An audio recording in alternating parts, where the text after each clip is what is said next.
I'm taking the 11 chapters in the book, and this is the chapter. Arey Baba, I've already said I love you guys. If I keep on telling I love you to 10,000 people, we'll be here till tomorrow morning. So take it from my heart. I love you guys, okay?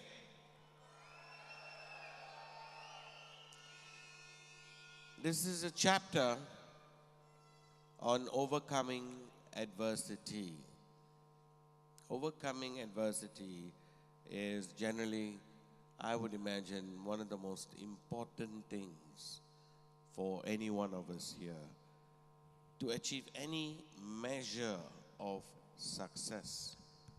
First, you must be able to overcome adversity. Now, adversity is a very interesting and important thing. I could go on all night talking about it, but let me just quote you from the book. Adversity comes in all forms and in the most unexpected ways. Yet, adversity is invariably the most important aspect of success. Every success I have experienced in my life involved overcoming adversity as an important component of it. People often think of adversity as an adversary, an enemy from the outside who has to be fought and conquered. However, I think of adversity as simply a force of nature. To have anger, resentment, or wanting revenge against adversity is a redundant exercise. Let me address revenge first, because I see it more often than anything else. It seems to be a driving emotion for many people who face adversity. How does one take revenge on a cyclone, or a drought, a car accident, or a tsunami? These things happen, and they happen all the time. Trying to rationalize why they happen is an exercise in futility. Either one believes in the master plan or one does not. If such a master plan exists in all that we do, then trust that there are no flaws in such a plan. As cliched as it may sound, everything happens for a reason. For those who do not subscribe to this, getting angry is a futile exercise, because it really matters not why or how it happens. All that matters is how we deal with it. Surviving adversity is one of the most powerful traits you can develop. If you look at some of the most successful self-made people who have shaped the world we live in, the ones that I refer to as the 1 percentile of the planet, it is very likely that the one thing that they all have in common is that they have survived and overcome adversity. Most of us get drawn into the whys and wherefores of adversity and thereby expend an extensive amount of energy and resource analyzing it and chasing it. There is no purpose in this. I subscribe to the former. That is, as a wise associate of mine once remarked, on those who chase the roots of adversity, why do you want to do God's work? Revenge is not yours, it's His. Every action has an equal and opposite reaction.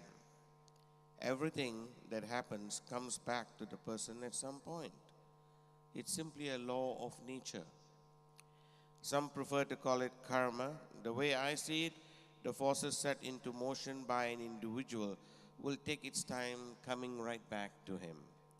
There's no purpose in hindering, aiding, or abetting the process. I remain focused on my own processes. My reaction to adversity has always been my fundamental key to survival. We all react differently to adversity. Each one of us goes in as one person and comes out as another. There is a little tale that a father explains this concept of adversity to his daughter. Would you guys like to hear the tale? A young woman complained to her father that her life was miserable. She did not know how she was going to make it. She was tired of fighting and struggling all the time. It seemed just as one problem was solved, another one always followed. Her father was a chef, and he took her to the kitchen. He filled 3 pots of water and placed each on a high fire. Once the 3 pots began to boil, he placed potatoes in one pot, eggs in another, and ground coffee beans in the third. He then let them sit and boil without saying a word to his daughter. The daughter moaned and groaned and waited impatiently, wondering what he was doing. After 20 minutes or so, he turned off all the burners. He took the potatoes out of the pot and placed them in a bowl. He pulled the eggs out and placed them into a second bowl. He then ladled the coffee and placed it into a cup. Turning to his daughter, he says, "What do you see?" She said, "Potatoes, eggs, and coffee." He says, "Look closer." Touched the potatoes, and she did, and noted that they were now soft. He then asked her to take an egg and break it. And after pulling off the shell, she observed it was now hard and a hard-boiled egg. Finally, he asked her to sip the coffee. Its rich aroma brought a smile to her face. So she says, "Father, what does it mean?"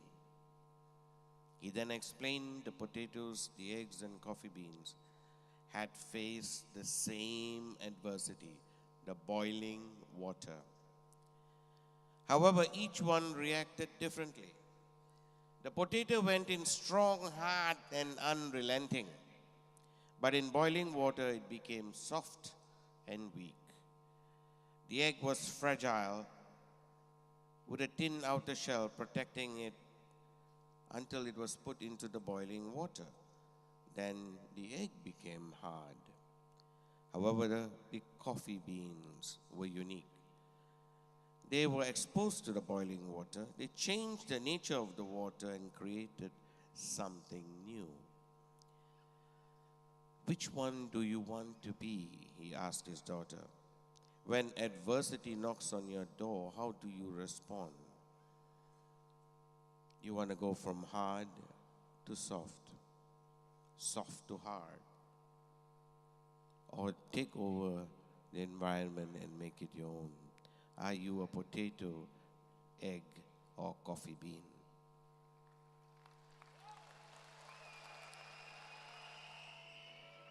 There is one small paragraph I like to also add. Therein lies the question that all of us needs to answer.